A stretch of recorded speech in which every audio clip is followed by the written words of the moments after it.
ఇప్పుడే జీ5 app download చేయండి. చూడండి మీ ఫేవరెట్ టీవీ షోస్ ఎప్పుడైనా ఎక్కడైనా. కార్తీక్, మనసు మెదడు ఇవి రెండూ మన శరీరంలోనే ఉంటున్న బద్ధ శత్రువులరా. ఒకటి రైట్ అయితే ఇంకొకటి రాంగ్ అవుతుంది. పల్లవి దోష్ అని నీ మెదడు చెప్తుంది, కాదు నిర్దోషి అని నీ మనసు చెప్తుంది. ఆ రెండిటికి ఏది న్యాయమో తట్టుకోలేక నువ్వు సతమతమవుతున్నావు.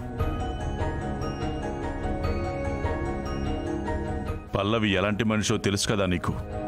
తను ఈ హత్య చేసిందో లేదో తెలియడం లేదా?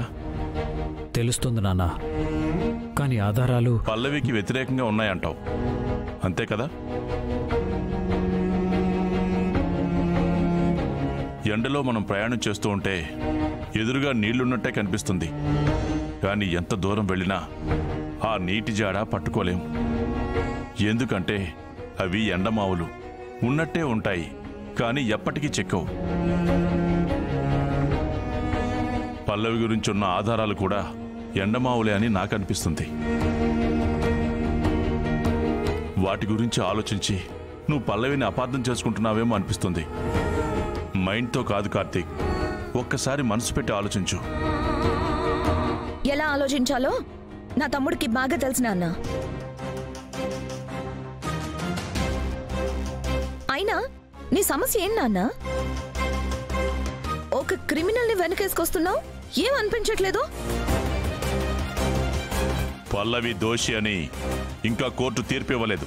ఇస్తుంది, త్వరలోనే ఆ విషయం కూడా తెలుస్తుంది.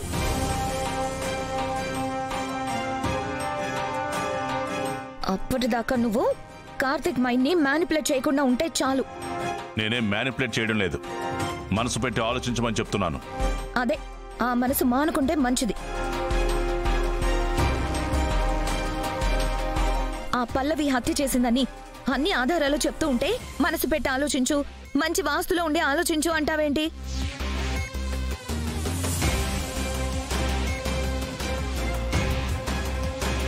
ఇంతకాలానికి ఈ ఇంటికి పట్టిన దరిద్రం వదిలిపోయింది. అందరూ సంతోషించండి. నలుగురు ఆనందంగా ఉంటే చూసి ఆనందించలేని మీరు పల్లవి గొప్పతనం మీకే అర్థమవుతుంది. మాకు అర్థం కాకపోయినా పర్వాలేదు, మీకు అర్థమైంది కదా.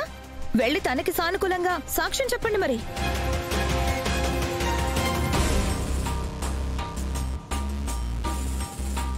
చెప్పలేవు కదా, అయితే సైలెంట్ గా ఉంటున్నా. ఈ కేసుని ఎలా డీల్ చేయాలో నా తమ్ముడికి బాగా తెలుసు. నీకు చెప్పాలని చూశాను చూడు, నాది బుద్ధి తక్కువ.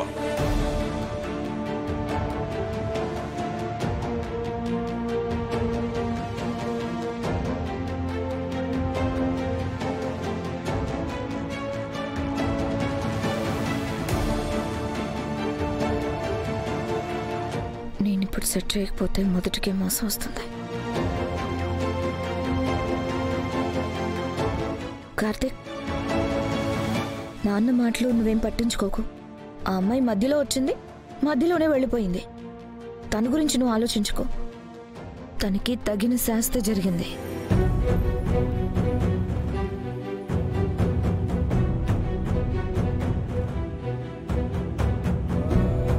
జీ5 యాప్ డౌన్లోడ్ చేసి అన్ని ఎపిసోడ్స్ పూర్తి ఉచితంగా చూడండి.